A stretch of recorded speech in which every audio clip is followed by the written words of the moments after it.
Hello student, आज के इस वीडियो में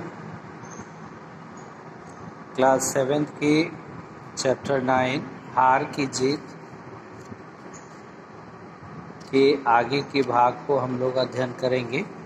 पीछे के वीडियो में हम लोग पढ़ चुके हैं यहाँ तक। आगे हमको पढ़ना है। जैसे कि हम जानते हैं कि चैप्टर में पढ़े हैं बाबा भारती और खड़क सिंह की कहानी है। बाबा भारती का एक घोड़ा रहता है जिसका नाम सुल्तान रहता है, और वो उस घोड़े के पीछे जो है लट्टू रहते हैं, एकदम मोहित रहते हैं। और भगवत भजन के बाद जो भी वक्त निकलता है वो सारा वक्त बाबा भारती उस घोड़े को समर्पित कर देते थे सुल्तान को, और वही घोड़ा जो है यह चुरा ले जाता है खड़क सिंह। लेकिन फिर बाबा भारती के बातों से प्रभावित होकर के वह उनका घोड़ा वापस लौटा देता है। तो आइए इसमें आगे की कहानी को हम लोग पढ़ते हैं। सहसा उन्हें एक झटका सा लगा और लगाम हाथ से छूट गई। ये तब की बात है और जब बाबा भारती घोड़े से टहलने जा रहे थे संध्या के समय, क्योंकि प्रतिदिन वह संध्या के समय सुल्तान की पीठ पे जब तक बैठकर 8-10 मील का चक्कर नहीं लगा लेते थे तब तक उनको शांति नहीं मिलती थी। तो ठीक उसी तरह जो है वह प्रत्येक दिन की तरह शाम को निकले। एक अपाहिज व्यक्ति एक वृक्ष की छाया के नीचे करा रहा था। उसकी आवाज़ को सुन करके वह वहाँ रुकी और उस घोड़े पर बिठा करके उसको उसके लक्ष्य तक पहुँचाने का प्रयास करने लगे। उसको घोड़े पर बिठा करके स्वयं घोड़े के लगाम को हाथ में लेकर वह पैदल चलने लगे। और इसी क्रम में सहसा उन्हें एक झटका सा लगा और उनके हाथ से लगाम जो है वह छूट गई। उनके आश्चर्य का ठिकाना न रहा। बाबा भारती को जब उन्होंने देखा ऐसा तो उनके आश्चर्य का ठिकाना न रहा। जब उन्होंने देखा कि अपाहिज घोड़े की पीठ पर तनकर बैठा है, जब उन्होंने क्या देखा कि अपाहिज जो व्यक्ति जिसको वह घोड़े पर बिठाकर चल रहे थे, अब वह व्यक्ति घोड़े की पीठ पर सीधा तनकर बैठा है और घोड़े को दौड़ाए लिए जा रहा है। उनके मुख से भय, विस्मय और निराशा से मिली हुई चीख निकल गई। वह अपाहिज डाकू खड़क सिंह था। बाबा भारती कुछ देर तक चुप रहे और इसके पश्चात कुछ निश्चय करके पूरे बल से चिल्लाकर बोले, जरा ठहर जाओ। बाबा भारती ने जब देखा कि खड़क सिंह उनके घोड़े को ले जा रहा है, चूँकि वह घोड़े को बहुत प्रेम करते थे, बहुत सेवा करते थे उस घोड़े की, जब देखा तो उनके मुख से भय, विस्मय, डर, आश्चर्य, निराशा से उनकी चीख निकल गई। और वह अपाहिज डाकू खड़क सिंह से बोले। बाबा भारती कुछ देर तक चुप रहे और इसके पश्चात कुछ निश्चय करके पूरे बल से चिल्ला कर बोले, जोर लगाकर, जरा ठहर जाओ। उसको डाकू खड़क सिंह को उन्होंने कहा कि जरा ठहर जाओ। खड़क सिंह ने उनकी आवाज़ सुनकर घोड़ा रोक लिया और उसकी गर्दन पर प्यार से हाथ फेरते हुए कहा, बाबा जी, यह घोड़ा अब न दूंगा। खड़क सिंह ने उनकी आवाज़ सुनी और घोड़ा तो रोक लिया, पर उस घोड़े की गर्दन पर हाथ फेरते हुए कहा, बाबा जी, अब आपको मैं यह घोड़ा नहीं दूंगा, परंतु एक बात सुनते जाओ। बाबा भारती ने कहा, परंतु एक बात सुनते जाओ। खड़क सिंह ठहर गया। बाबा भारती ने कहा, यह घोड़ा तुम्हारा हो चुका है, मैं तुमसे इसे वापस करने के लिए न कहूँगा, परंतु खड़ग सिंह केवल एक प्रार्थना करता हूँ, उसे अस्वीकार न करना, नहीं तो मेरा दिल टूट जाएगा। यानी घोड़ा लेकर जा रहे तो जाओ।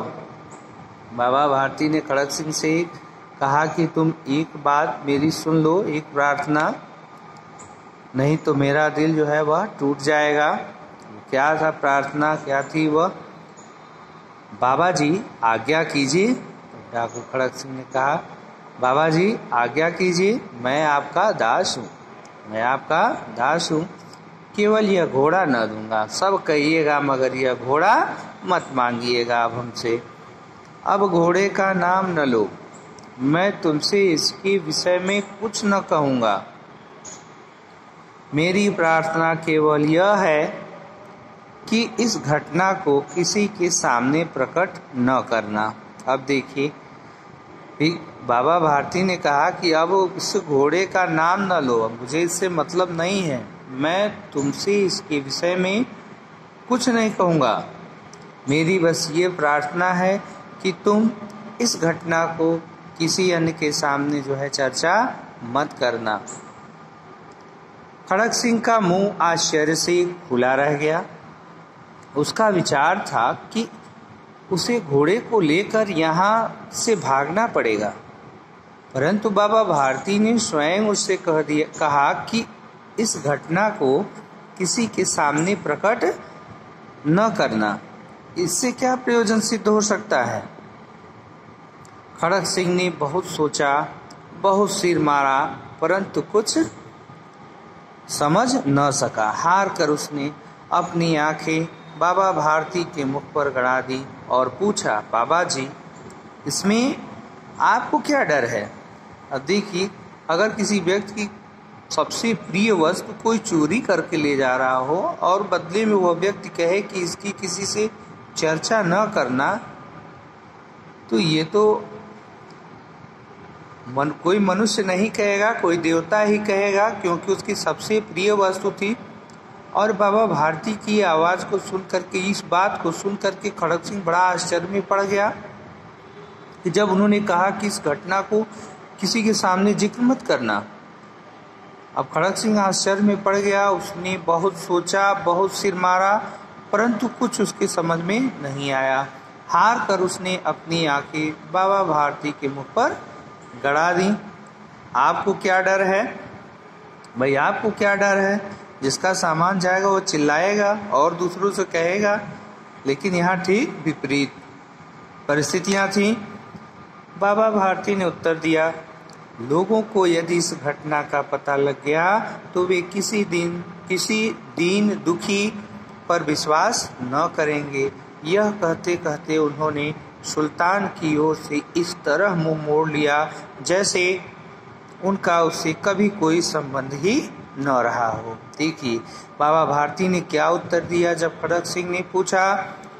बाबा भारती ने कहा कि लोगों को इस घटना का पता अगर लग गया तो लोग दीन दुखियों की मदद करना छोड़ देंगे, उन पर विश्वास नहीं करेंगे। क्यों ऐसा कहा उन्होंने?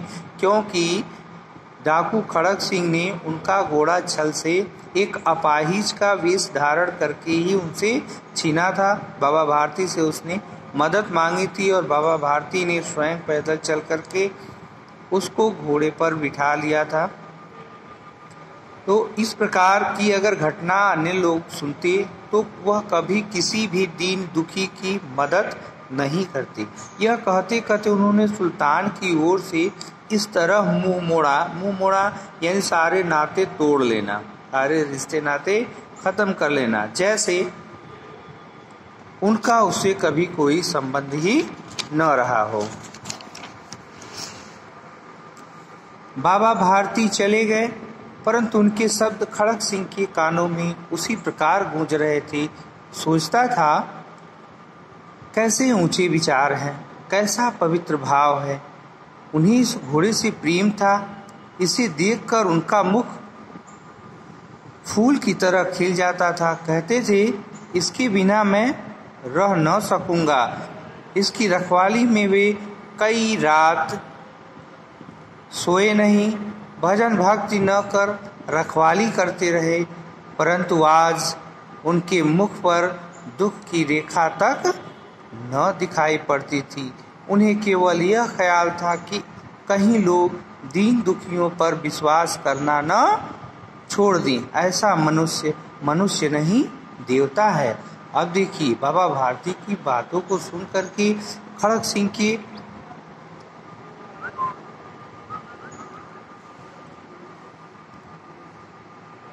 बाबा भारती की बातों को सुनकर के खड़ग सिंह के कानों में वो शब्द इस प्रकार गूंज रहे थे। सोचता था कि कैसी ऊंची विचार है, कैसा पवित्र भाव है। उन्हें इस घोड़े से प्रेम था। इसे देखकर उनका मुख फूल की तरह खिल जाता था। कहते थे, इसके बिना मैं रह न सकूंगा। इसकी रखवाली में वे कई रात सोए नहीं, भजन भक्ति न कर रखवाली करते रहे, परंतु आज उनके मुख पर दुख की रेखा तक न थी, यानी जरा भी उनके चेहरे पर शिकन न थी। घोड़े के छिन जाने के बाद भी बाबा भारती के चेहरे पर जरा सी भी शिकन नहीं थी। चिंता थी तो इस बात की कि इस घटना की वह चर्चा किसी अन्य व्यक्ति से न करे। उन्हें केवल यह ख्याल था कि कहीं लोग दीन दुखियों पर विश्वास करना न छोड़ दें। तो ऐसा मनुष्य नहीं देवता है। रात के अंधकार में खड़ग सिंह बाबा भारती के मंदिर में पहुंचा। चारों ओर सन्नाटा था। आकाश में तारे टिमटिमा रहे थे। थोड़ी दूर पर गांव के कुत्ते भौंक रहे थे। मंदिर के अंदर कोई शब्द सुनाई न देता था। वह धीरे धीरे अस्तबल के फाटक पर पहुंचा। फाटक खुला था। किसी समय वहां बाबा भारती स्वयं लाठी लेकर पहरा देते थे, परंतु आज उन्हें किसी चोरी, किसी डाके का भय न था। एक घोड़ा ही नहीं था तो किसी चोरी और डाके का भय उन्हें क्यों रहा?